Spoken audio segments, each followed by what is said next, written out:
I've been attached with the feeling of now waking up with you by my side.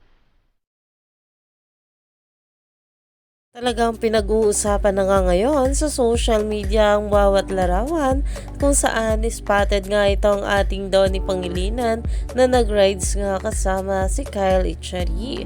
At talagang marami nga rin silang napuntahan na mga destination at narito naman guys ang post ni Donnie Pangilinan.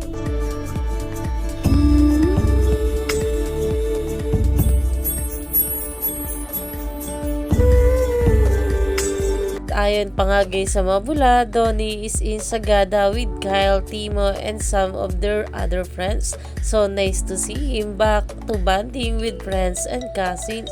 Well deserved after working so hard.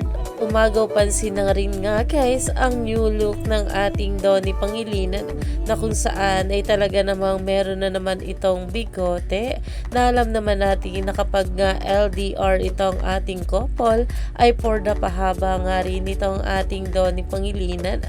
At narito pa nga guys ang bawat larawan na talagang pinag-uusapan na ngayon sa social media. Kaya naman marami pa nga talaga tayong dapat abangan sa ating couple ngayong araw.